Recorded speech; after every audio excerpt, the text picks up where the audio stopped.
Assalamualaikum warahmatullahi wabarakatuh. Om Swastiastu, Namo Buddhaya, salam kebajikan, Rahayu. Bapak Ibu anggota Komisi 10 yang saya hormati, Bapak Ketua, Wakil Ketua, izinkan saya melakukan paparan. Hari ini agendanya ada 2 topik.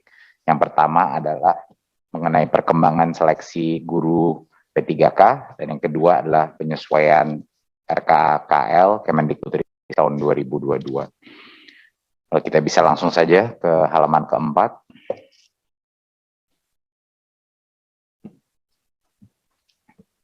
Terima kasih.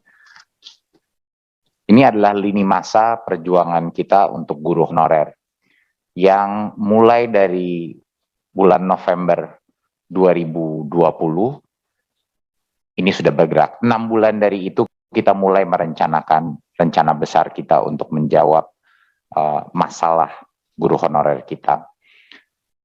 Bulan November-Desember 2020 terjadi rekonsiliasi formasi antara Kemdikbud, Pan-RB, BKN, dan BKD, dan juga Dinas-Dinas Pendidikan. Dan di bulan Januari, kami mengeluarkan Kemendikbud tentang kualifikasi P3K. Dari bulan Februari tahun ini, materi pembelajaran sudah didistribusikan. Modul-modul pembelajaran. Dan di bulan Maret, akhirnya kita mendapatkan formasi final dari Kemenpan RB, ya. Dan barulah bulan Juli kemarin kita melaksanakan pendaftaran yang cukup historis, belum pernah terjadi sebesar ini pendaftaran guru honorer untuk mengikuti tes seleksi. Dan di bulan September kita mulailah ujian seleksi kesempatan pertama, nanti di bulan Oktober ujian seleksi kesempatan kedua, dan di bulan Desember ujian seleksi kesempatan ketiga. Tiga kesempatan ini bukan total dari semua kesempatan yang ada. Tentunya tahun depan pun akan ada, karena kita akan memastikan bahwa setiap guru honorer mendapatkan mendapatkan kesempatan maksimum 3 kali untuk bisa melaksanakan tes ini. Makanya ini adalah yang baru, yang pertama saja kita laksanakan. Dan ini kira-kira daftarnya. Ini menunjukkan komitmen pemerintah untuk serius dalam merekrut guru P3K dan juga diimbangi dengan jaminan kualitas berdasarkan ujian seleksi. Ya, kita tidak akan mungkin bisa sampai sejauh ini dalam melaksanakan formasi, aman anggaran dari pusat kalau tidak ada jaminan kualitas dari ujian seleksi tersebut. Kabar gembiranya adalah ini tahun yang rekor historis di Indonesia. 906.000 menjadi formasi terbesar untuk perekrutan guru ASN dalam tahun-tahun terakhir ini. Belum pernah terjadi, dan ini adalah momen yang sangat historis karena perbedaannya adalah semua guru honorer bisa mengambil seleksi. Bukan sekali, bukan 2 kali, tapi 3 kali. Dan guru-guru yang melewati passing grade, yang lolos seleksi tahun ini, tapi tidak mendapatkan formasi, inilah mereka itu dapat menggunakan nilai hasil tes tahun sebelumnya. Jadi kalau mereka nggak mau mengambil tes lagi, sudah percaya diri dengan skor tesnya, tes itu yang akan valid untuk tahun depan, di mana harapannya formasinya sudah terbuka. Jadi ini banyak sekali kesempatan, gitu. Banyak sekali ronde-ronde dan kesempatan dan fleksibilitas yang diberikan guru honorer, yang bahkan kalau mereka sudah lolos tes seleksi, ronde pertama, mereka skor itu bisa mereka gunakan untuk pemilihan di tahun berikutnya, dan harapannya daerah mereka pada saat itu sudah ada formasinya. Tetapi kalau mereka ingin lebih ambisius, ya benar ya Mas Iwan, kalau mereka ingin lebih ambisius dan mengambil tesnya lagi untuk mendapatkan skor yang lebih tinggi, boleh juga, ya. Jadi kalau mereka ingin mencapai tes yang lebih tinggi sehingga ranking mereka juga semakin tinggi, itu juga diperbolehkan. Jadi benar-benar diberikan kemerdekaan. Kalau ada yang sangat ambisius dan ingin mendapatkan skor yang lebih tinggi, boleh mengambil lagi, tidak dibatasi, ya, bisa sampai 3 kali. Ini adalah proses di tahun 2021. Seperti kita tahu, ada 4 segmen, ya, ada 4 segmen. Ada guru honorer sekolah negeri yang terbesar, honorer THK 2, yang segmen ketiga adalah guru honorer yang dari sekolah swasta, ya, pelamar yang dari swasta, dan juga keempat adalah lulusan PPG. Untuk ujian pertama, seperti kita tahu, ini hanya eksklusif untuk guru honorer sekolah negeri dan honorer TK2, ya. Tapi kalau mereka misalnya tidak lulus di ujian pertama, mereka bisa masuk langsung di ujian kedua, ya, di mana mereka akan bergabung tapi dengan dua grup lain, guru honorer sekolah swasta dan lulusan PPG, ya. Dan yang penting di sini adalah guru honorer THK 2 dan guru honorer sekolah swasta itu di ujian kedua hanya dapat melamar di satu kewenangan, ya, untuk memastikan bahwa memang dari daerah domisilinya, dan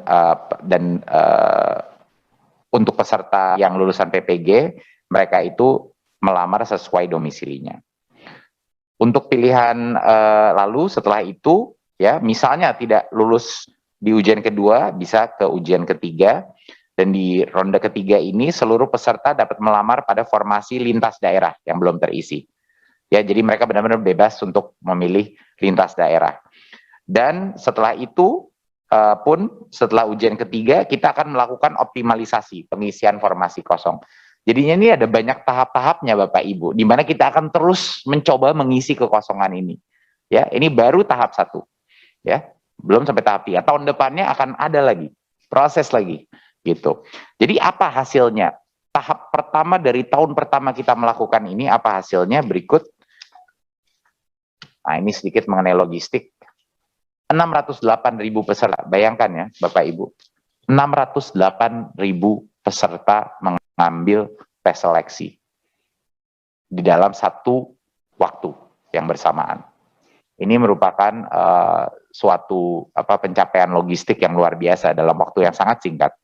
Ini kita harus melakukan ini. Di 1.134 lokasi, di hampir 4.000 ruang ujian dengan 100 teknisi, 1.134 pengawas utama, dan menggunakan 86.000 komputer.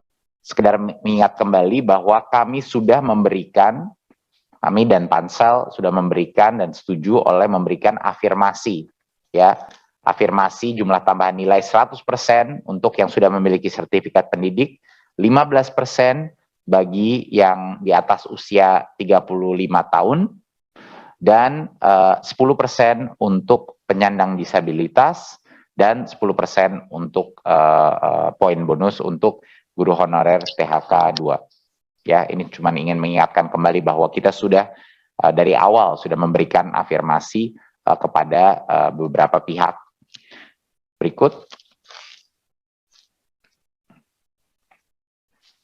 Ya, jadi hasilnya apa? Jadi berdasarkan seleksi pertama saja ya, sekitar hampir 100.000 guru honorer dari seluruh Indonesia akan segera diangkat menjadi guru P3K. Nah, ini mohon tepuk tangannya untuk 100.000 Bapak Ibu yang sudah lolos. Mereka sudah berjuang luar biasa, dan kita patut juga menyelamati mereka karena mereka sudah berhasil. Ini baru ronde pertama lagi, belum ronde ketiga, belum tahun depan. Jadi dari 3.326.000 formasi yang terisi pelamarnya Bapak Ibu, 30% itu terisi. Ya, dari 30% itu terisi. Ya, jadi saat ini yang 100.000 itu mewakili 30% dari 326.000 formasi yang ada pelamarnya. Sayangnya ada formasi sisanya tadi yang 170-180.000 yang tidak ada pelamarnya. Nah, itu yang harus kita usahakan bersama. Ya, berarti 100.000 di tahap 1 pun ronde pertama ini 100.000 akan diangkat, dan lebih banyak lagi yang akan diangkat setelah ujian seleksi kedua dan ketiga. Alasannya banyak, mereka akan banyak yang lebih pastinya tentunya sudah mengetahui tes yang pertama, tes kedua biasanya angkanya meningkat, kedua formasinya akan lebih banyak, ya, karena banyak daerah yang akan kita yakinkan, ya, secara paralel, dan ketiga juga optimalisasi yang akan dilakukan GTK untuk memastikan daerah-daerah yang kosong itu ada demand-nya. Ya, tapi kita belum bisa, ini hanya rekap awal. Pengumuman lengkap hasil ujian seleksi pertama dilakukan beberapa hari ke depan ini. Nah, Kemendikbudristek saat ini mendengarkan aspirasi masyarakat yang sedang memperjuangkan afirmasi tambahan, ya, baik untuk daerah-daerah yang kekurangan guru atau untuk yang usia di atas 50 tahun. Ini kami sangat mendengarkan, dan ini menjadi kami sama dengan Komisi 10. Kami di dalam Pansel juga akan terus memperjuangkan, ya, dalam bentuk afirmasi, ya, tentunya. Tapi ini bukan keputusan Kemendikbudristek. Masyarakat juga harus mengerti ini keputusan berbagai macam pihak di dalam panitia seleksi. Jadi harus ada konsensus, harus ada kesepakatan. Kami juga mempertimbangkan masukan dari pakar-pakar pendidikan tentang pentingnya menjaga integritas proses seleksi guru untuk meningkatkan kualitas pendidikan bagi siswa Indonesia. Jadi Bapak Ibu, ada dua opini yang dua-duanya valid. Satu opini di mana kita harus benar-benar mengapresiasi pengabdian daripada guru-guru honorer kita, dan untuk segmen-segmen tertentu memberikan afirmasi yang layak. Dan di satu sisi ada juga banyak sekali pakar-pakar pendidikan yang merasa kita juga harus menjaga integrasi daripada proses seleksi menjadi guru kita, dan itu tidak ingin dikorbankan, ya, tidak ingin dikorbankan untuk kualitas anak-anak pembelajaran anak-anak kita. Jadi ini dua hal yang harus kita pikirkan secara seimbang, Bapak Ibu. Tidak bisa satu pihak saja. Tapi saya mau menekankan secara eksplisit bahwa aspirasi Komisi 10 dan Kemendikbud, ya, adalah sama. Kita menginginkan, sudah menunjukkan kami sudah mengeluarkan afirmasi sebelumnya dan berhasil memperjuangkannya, dan kami akan terus memperjuangkan dengan Parselnas untuk bisa menangkap atau mengakomodasi aspirasi masyarakat tanpa mengorbankan integritas daripada tes seleksi ini, dan tanpa mengorbankan kualitas pendidikan anak-anak kita. Saya rasa itu, jadi mohon doa restu. Sekarang kita sedang dalam proses diskusi dengan Parselnas, kita lihat hasilnya, dan insya Allah perjuangan kita akan bersama, akan dijawab. Saya rasa itu yang bisa saya sampaikan mengenai proses P3K.